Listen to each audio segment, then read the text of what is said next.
புடிச்ச வேலைய விட்டுட்டு புடிச்ச வேலைய பார்க்கறதோட பார்ட் 18க்கு வந்துட்டோம். ரேஸ் வீக்கெண்ட் ஸ்டார்ட் ஆயிடுச்சு நண்பர்களே. இதுக்கப்புறம் எல்லாம் 2 ஸ்ட்ரோக் காற்றோட சவுண்டு தான். ஓட்டி ஓட்டி எல்லாம் காதெல்லாம் கிழிச்சிருவாங்க இன்னும் 4 நாள்ல. நல்லபடியா ஆரம்பிச்சாச்சு டேவ.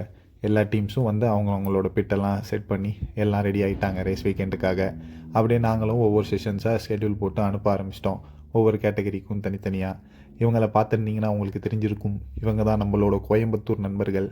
ரேஸ் ஆச்சுன்னா இங்கே வந்துருவாங்க. எல்லாத்துக்கும் ஒரு வணக்கத்தை போட்டுட்டு எல்லா டீம்ஸ்க்கும் ஸ்கெடியூல் படி கரெக்டாக நடக்குதான்னு பார்த்துட்டு நம்மளோட எக்யூப்மெண்ட்ஸ் செக்கிங்க்கெலாம் போயாச்சு.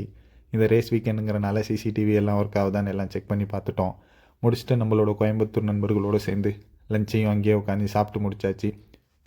ஸ்கெடியூல் முடிஞ்ச கையோடு நம்ம ரெண்டல் ட்ராக் இன்னி க்ளோஸ் பண்ணிட்டோம். ரேஸ் வீக்கெண்ட் நடக்கிறனால எல்லா டீம்ஸும் ட்ராக் வாக் போயிட்டு இருந்தாங்க. எல்லாம் முடிச்சுட்டு நம்ம மேனேஜருக்கு ஒரே உடம்பு வலியாக ஜிம்முக்கு பயங்கரமாக போகிறாரு. அதனால் அங்கே ஃபிசியோதெரப்பி ஒருத்தர் வந்திருந்தார். அவர்கிட்ட ஒரு கன்சல்டேஷன் போட்டுக்கிட்டார் ஆள். ஈவினிங் நம்ம என்னென்ன எக்யூப்மெண்ட்ஸ்லாம் இருக்கோ எல்லாம் செக் பண்ணிவிட்டு டேவை முடிச்சுக்கிட்டோம். நாளைக்கு பார்ப்போம். பாய் பாய்.